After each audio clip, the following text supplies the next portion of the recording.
Last time we went through the entirety of Future City Garde Tomb, only to be stopped right as we were about to get into the prison.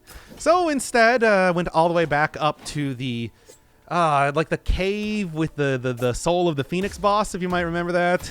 And this is another new area introduced in Afterlife, kind of directly above the opening of the game. It's called the Sky Tomb, and we get a lot more lore and a lot more, well, just some new mechanics being introduced here that are only going to become more important in the future, trust me. This is kind of an interesting area already where they're kind of setting it up like you have to do these dodges in a certain order because that's the only way to get through. I don't know if that's common. For the most part. I mean, things like the disappearing and appearing platforms are... You're going to be... Hey, it's a sky tomb. We're in the sky. It's supposed to be... It's like literally floating above Cyrodiil right now. Speaking of Cyrodiil, Wraith King Cyrad, you might remember from the Sphinx stupid quiz that it's just like I said, Altair Cyrad is the actual king, first king of Cyrodiil. And oh hey, you think this Wraith King might be related to him in some way? I don't know. Perhaps. I guess we'll Whose find out. tomb you think this might be? Oh, this mechanic. So... all you gotta do is just like get in that circle once, but if you don't, big explosion, big boy, big damage. It's simple right now, but in some fights, and especially heroic fights. Oh, so it's gonna be a recurring mechanic. Okay. Yeah. Oh boy.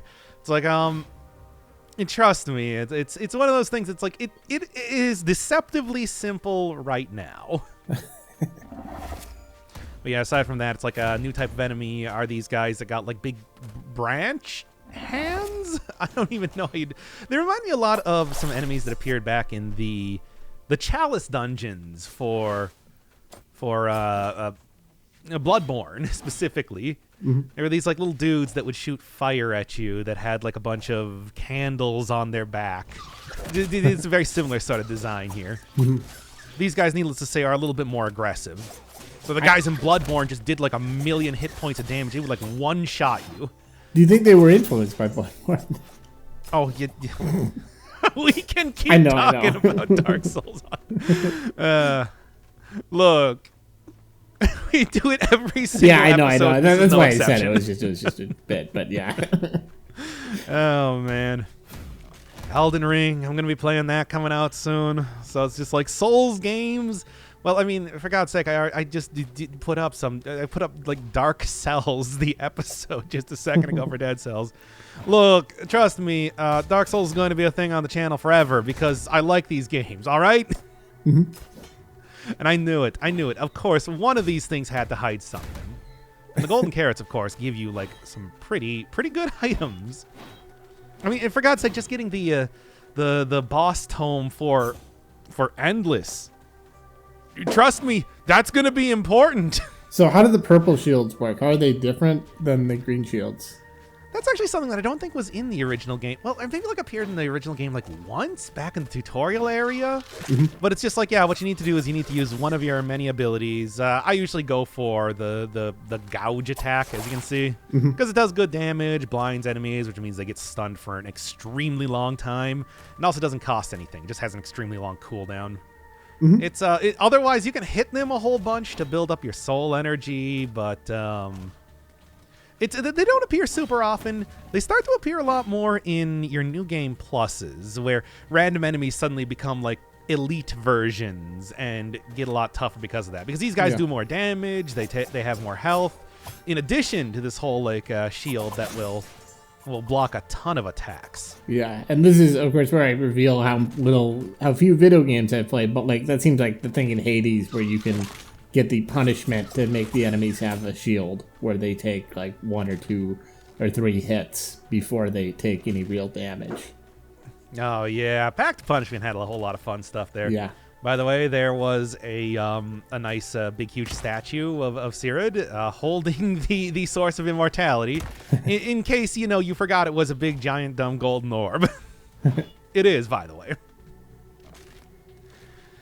Oh, I don't want to give up my carrots, but I'll do it for the content. Also, I noticed right now I didn't have an aura on. I guess one of the ores that I was using pretty commonly at this point in time was the Fragile Courage, I think it is, plus 15 Vitality, but it breaks if you die. I forgot to replace it with something else. Oh, yeah, okay, sure. I guess that's an acceptable trade. Yeah. I think that's fair. I try and do most of the, oh, God. I try and do most of the what do you call it, the shop guys that appear around here, but sometimes it's not entirely clear what they want. There's one dude that had the sign that says "Give Floaty," and I'm like, I had to look that one up, and then I refused to give it up because it's like, come on. I have to ask. You seem to use the bow only for the frogs. Is that a fair assessment? Bow is. Here's the thing. The bow actually is. It's not clear right now.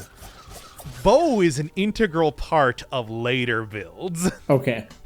Because as it turns out, the bow skill, called Light Arrow, is ungodly powerful. And I did not realize that at this point in time. But eventually, don't worry, we're going to be seeing an awful lot of bow action. Yeah, it's like, yeah, right now I'm trying to go for like the full assassin build. You see, all my skills are based around using the knife abilities, daggers, but like, man, it is just like night and day after this point, trust me. The other thing, though, is that eventually I get like a... well, I'll also spoil this right now for future builds, whatever. We're going to be going full on a Phoenix build, too. Phoenix daggers, remember the Phoenix daggers that I got from fighting the yes. Soul of the Phoenix? And then there's also a Phoenix bow. Ooh. Which lights enemies on fire. And although arrows by themselves do not do a lot of damage, lighting enemies on fire does. Yeah. It's, hey, talking about Dead Cells again, that little bit of extra damage over time can go a long way. Is it just as simple as like you fire these fire arrows at them, or I guess it's just regular arrows with the Phoenix bow? And then... Yeah, it's just regular arrows, and then they will light enemies on fire for X amount of time, and the fire, for whatever reason, will do like over the course, running the entire course of the debuff. It'll do like 10 times as much damage as a single arrow. Oh, okay. Yeah, no, that it sort of gets deal. Damage over time. Yeah, the fun thing, too, also, is that, the shielded characters right now, you need to use a skill to get through them. Damage over time also goes through that shield, which will be very important for an extremely late boss coming up here. Okay. So it's just like, yeah, if you don't want to wait, usually a pretty extreme cooldown to kill like an enemy, to kill like a very small health pool enemy that has a shield on them, well, just hit him with some fire. So yeah, there's like the bow's gonna become way more important than you might think. So, Guarded Tomb, you might wonder, why the hell was there just a future city around here? Well, as it turns out, they were the guys who originally had the Source of Immortality, which was recovered from the ruins after, Bi-Surge did the whole, great convergence. Yeah. It's interesting. And that's why the place was built on top of it. Yeah, and again, I don't want to make the lazy Dark Souls comparison, but... Too late! But I will say, that is kind of... The way that you're describing the plot sounds like the Dark Souls universe, is where an ancient king made some choices, led to some, big problems, and it's like that's the origin story for the world and why you fight all these bosses, essentially. Yeah, okay, pretty much. I mean, but it's like, okay, to be fair... They did a good job with it. To be fair, Gwyn, it's like, for the most part, the Age of Fire was a good thing for everybody. Of course, it was a very good thing for the gods, but, hey. It kind of cemented their power in the world for a very long time. It's the fact that the fire eventually started fading because of, cycles and reincarnation and everything. It's a big theme in each one of the Souls games. And it's like that's when it became a problem. Uh-huh. I mean, I agree. I'm trying to It's a big boss arena, you say? And here we go. Beholder of the voice. Oh, who could that voice be? Maybe, again, something to remember for the future. Is this? What do you mean? I already have immortality. It's fine. No, I'm not here to fight. Oh, okay. I guess we're doing it. Okay, Wraith King Sirad. Again, another new, much like the rest of the area in here, did not appear anywhere except for Afterlife. New boss here, too. Very... Ow. I'm glad that I'm going to take it that it's just like, I probably would have died from that if I wasn't doing this, after already fighting, like, Ariga and everything. Probably pretty late to be fighting this boss. That is a rough start. Also, well, this is the first time I'm fighting this boss. Yeah. I mean, I can tell He's got real big hits. Like, my God, this guy can hit, like, halfway across the arena, especially in that second phase. Okay, so much like Darkness Falls with fighting the Dark Knight, it's like, yeah, he's got his own super form.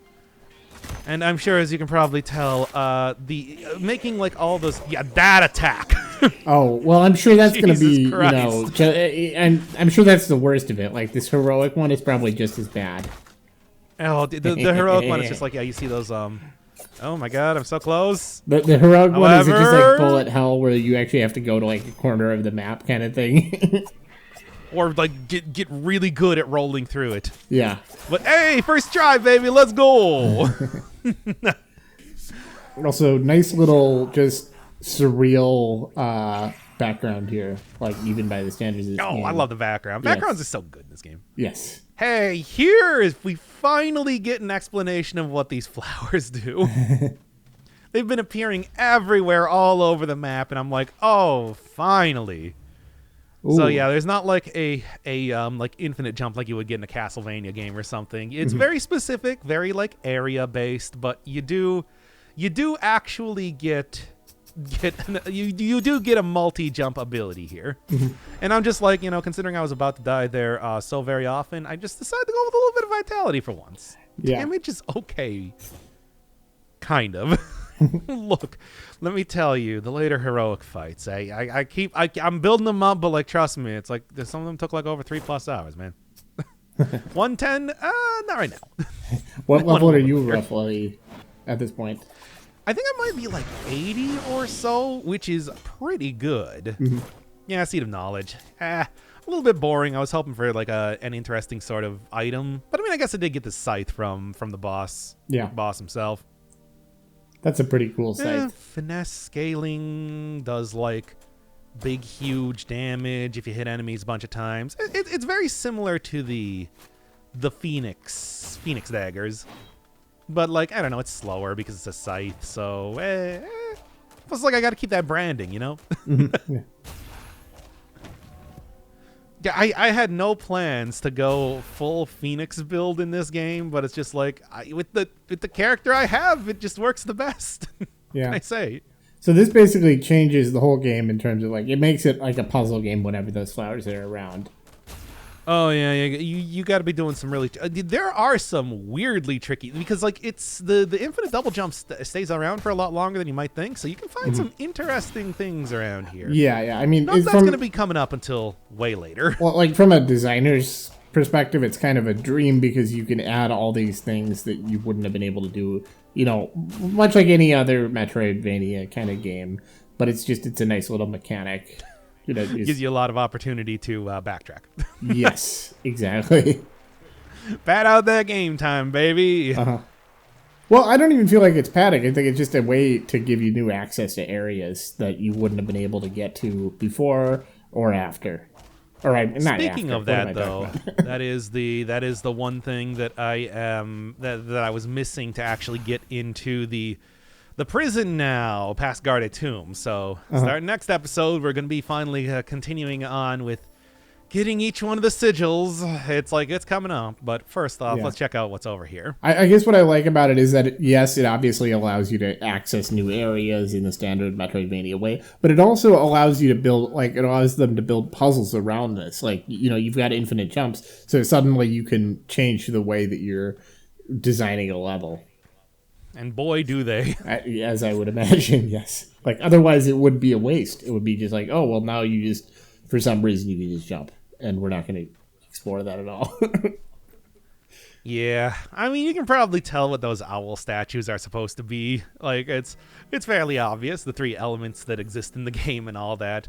But it's just like, that is originally, in the original version of the game, the non-Afterlife styled one, it was just like really easy to, just go right past that area, right into Amalvaro's Tower, which is like an end game area, and loot it and get like some extremely. It was weird that they just kind of let you do that, but now it's like locked behind this whole elemental puzzle thing and da. So you know. And you need to get like you need to get through bosses before you can do that. Oh yeah, I mean, it's like you got to go through that whole the Sirad, who is an entirely new boss. And speaking of other new areas, so obviously, first thing I wanted to do now that I had access to those flowers was figure out what this was, which is a biggin. Stranded Isles. Actually, not really like a traditional level or like dungeony type of thing in a sense. It is a set of puzzles to solve, and each one you get things, good like upgrade items and whatnot, building up to an eventual like, well, this is some of the most powerful equipment in the entire game. Hey, fun fact, my starting item that I chose was the blindfold, so fairly easy one to solve here. So you I wasn't really entirely sure what was supposed to happen, but it did. And then I keep continuously forgetting the controls to do whatever. Look, there's this lever. So you're supposed to equip it and then talk to the sign again? No, it just by equipping that, it just makes a lever appear. Okay, yeah. Simple as that. The thing is, if you don't choose that as one of your starting items, you get a blindfold way later on, but like way later on. Oh. You got to beat like each of the sigil bosses before you can even do that. So yeah, each one of these areas around here, much like you might expect with the whole clock type of alignment of the big statue thing in the middle, whatever you call that, kind of like represents a different puzzle. So here, I was just like looking, it's like, it looks like there are 3 different torches. 2 of them are unlit. Would the Phoenix tank? They actually do. They actually work. So, hey, cool. Puzzle 2 solved. Easy. And armor scraps are kind of a basic upgrade material, but, I mean, hey, it'll be useful later on. That is such a weird statue, the puzzle solving statue. I think it's supposed to be representative of, like, a statue to death, you know, because, like, the Valkyries are supposed to be associated with that, and, like, the skull, but like I have no idea. Well, I think it also is like they're kind of like the angels are using their their spears to press a dial tone. Like, does anyone remember dial tone? That's probably before many of your viewers' time, but that's almost definitely true. Anyway, it's left, right, center. Then that center guy is like just the super version of the basic enemies you fight. They're kind of annoying. Anyway, but hey, I'm not gonna argue with an easy puzzle here. You know those like cocktail swords you get? Okay, so this is for the younger people here. You would have to. Yeah, younger people in the audience who love cocktails. You would have to. Okay, I guess the bit is dead, but you'd have to use those cocktail swords to open up like the phone and kind of press up against it, and that was how the dial tone system worked. Or at least that's how I did it, and it never worked. I was probably doing it wrong. I don't know, man. I have no idea. Like, I never used any of one of those phones. I mean, it's like that's basically even before mine. Yeah, same. I mean, it was like I would go to like a lake house somewhere and like someone would have a dial tone. It's like, oh yeah, that old timey phone. Touch tone telephones. Let me tell you, that was the future. Anyway, can't do that one because I have no way of getting through tiny areas. So Tome of Flame actually got through the Phoenix Cave leading up to that boss. Piece of Meteor is one of the many upgrade materials that I've just gotten throughout the game. Stinger, though. Do I have anything in my inventory that might be considered the stinger of an animal? Now, I was looking through here and I'm like, the scythe? I mean, if in a metaphorical way? No, not like maybe though. An arrow? Like, you could consider that to... That seems okay, well, sensible. the Dark Knight's sword, I don't know about that one. But, maybe it's worth trying.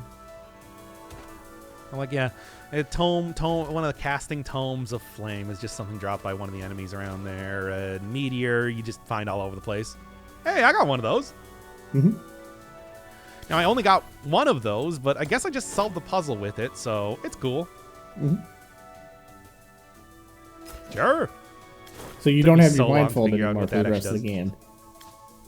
Well, I mean, like I said, you do get one eventually, much later. Okay, so I'm guessing that they're basically saying you don't need this. It's all right. Yeah, you can do it. Well, make sure that you solve that puzzle from the left. Yeah, first, I hope that's gated. That would suck. Well, you if do get multiple of them. Okay. I have no idea how I solved that one. I just did. It's just I'm just like okay. This is the puzzle where you solve it by hitting it with a sword. Yep, and I did. Hooray! Maybe you were supposed to hit it in order, which you did by accident. I have no idea. The disease seeps through the crystal. Mm-hmm. Oh, this is actually like not even all that difficult. I mean, first thing I was looking at is just like, well, do I need to just like destroy it? Is as simple as that? No.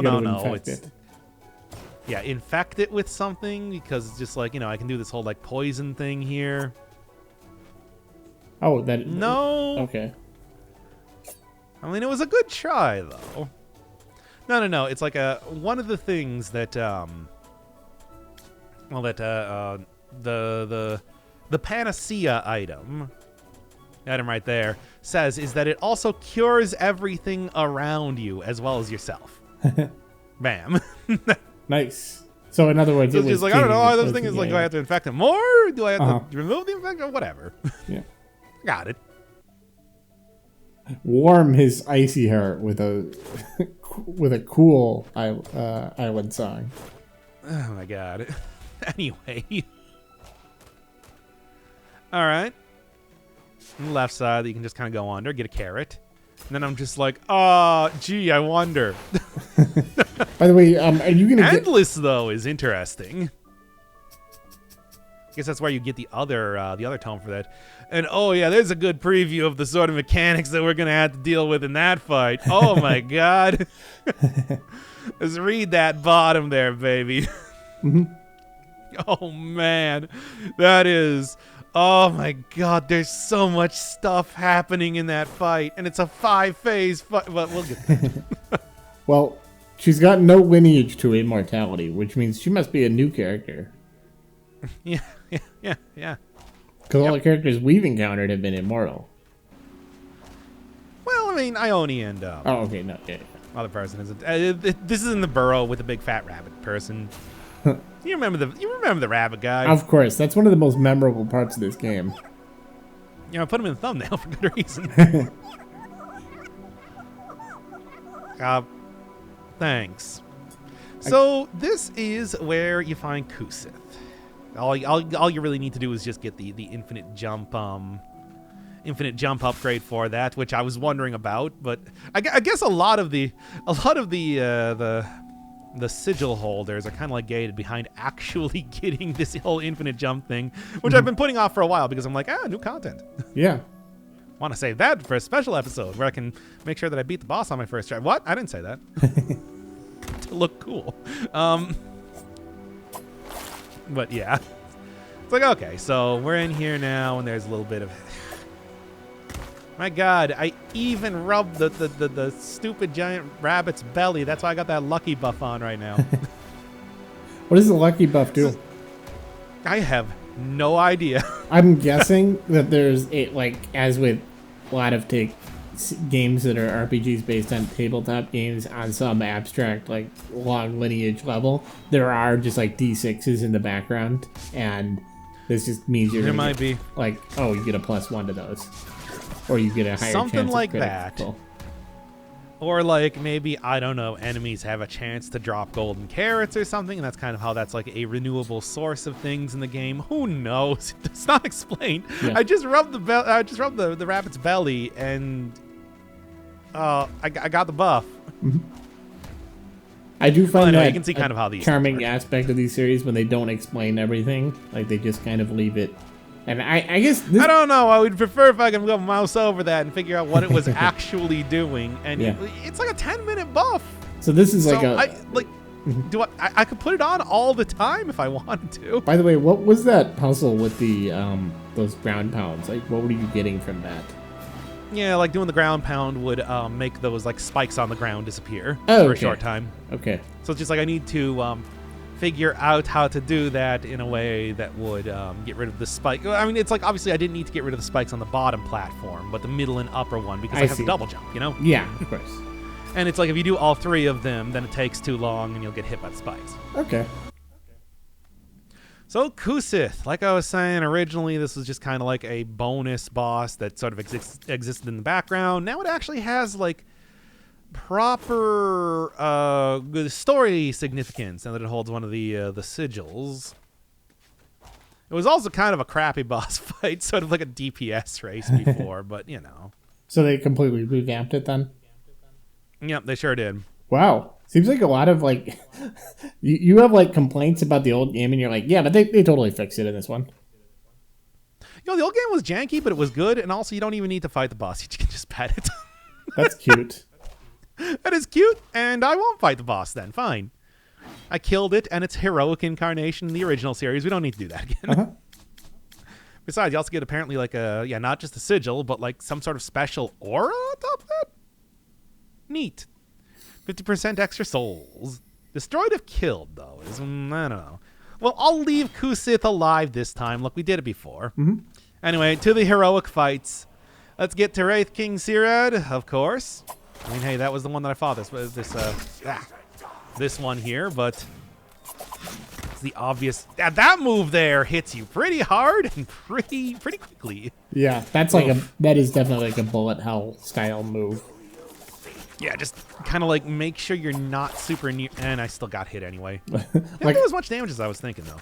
Like, I know it's Yep. dark, you know, I mean, excuse me, I know this is like a Death's Gambit, like, thing, like, with Dead Cells, where you've got these kinds of attacks that hit everywhere in the screen, but this one really strikes me as, like, this is a Toho thing, where they wind up, and then they do these really broad attacks. Oh, they do like the big attack. They have you like hit these specific areas around here while they also like totally remove the ability for you to sit on the ground and everything. This is a pretty tough fight. I actually managed it pretty well, though. Oh, and you've got to I'm do these just green gonna chalk circles it to up, avoid too. the explosion.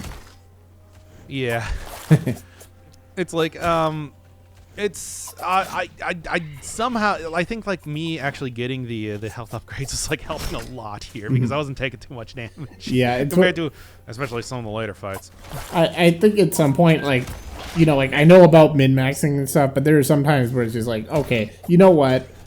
I can, like, you probably run into this with Dead Cells. It's just like, okay, I'm gonna take a couple of health points. Come on. Oh my god! Wait, no, I win. Oh, okay. It looked like you died. Take that! You take that, Sirad. Shut the fuck up, Death. I won.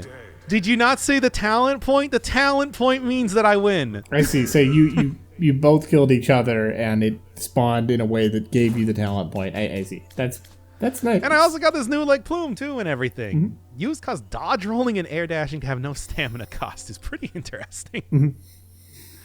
Also, you can see right now in the in my equipables that at this point in the game I do have the Phoenix bow, and I was currently using that to get a little bit of that extra damage over time out there. Now the plume, it doesn't give you unlimited jumps. It just means that it won't like destroy your For stamina. like 10 seconds, it just gives you. It just means that like dodging will not use any stamina. Which I can imagine All would right. be extremely helpful in a boss fight or something.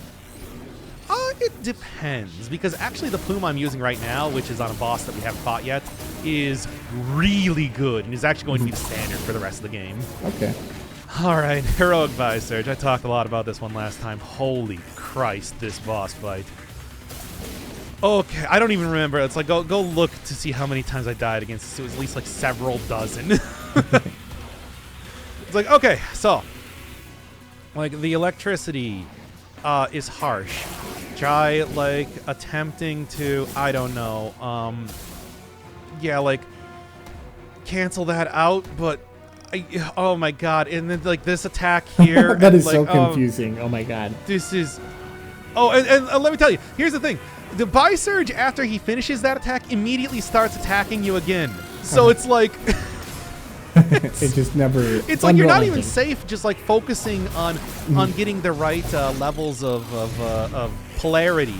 It's like you can still super get killed because he'll finish the attack and start swiping right at you. And on Heroic, he takes out like 90% of your health because, you know, the whole polarity thing. If you're opposite polarity, he deals double damage, and that's like nigh on a one-hit kill. Ooh, It's like, yeah, he's got right that new yes. attack there. It's there's things like this where it's just like I can actually cancel him out of specific attacks, which I usually try to do for the energy thing. In the original incarnation of the fight, the one where he sucks energy from you does not actually damage you. Here it does. God, he has so which much is health. super awesome. Good lord. Look at Oh his yeah, and the health. health he has is just like out of fucking control. Even if I'm dealing double damage to him, it's like, my god. Yeah, I try to switch to the same polarity, and then I try to have my shield up to just prevent myself from taking as much damage. I have the Bulwark's aura on, so I have the extra double jump. Oh, this attack I screwed up. It's like that one can kill me so easily. Yeah, I love that you were like doing pretty all right that last section. It's just like, oh yeah, he just taps you with that lightning. And just Look at how much damage you did in one hit there. Oh, and like the robots that he summons in this fight deal like 1,000,000 hit points. It will take like 1,000,000 hit points of damage to die unless you hit them with a bomb. It's, oh my god, this fight is ridiculous. It's funny And because it's like it took me so many attempts. it doesn't look that bad, but then you look at how little, like how much health he has. Well, so he has like a third of his health left. I have one heal left. Yeah, and this is That already was out of 10 heals. You've been fighting for like 2 minutes. You've gotten hit like almost died like 5 or 6 times. Oh yeah, and it's like, trust me, on the other dozens of attempts, I did die. Yes, this is the best get- example that you could find. Oh my, yeah, this was the best version of this fight. This is the showcase. This was the show. Well, this is the one where I won. Yes, That's the thing.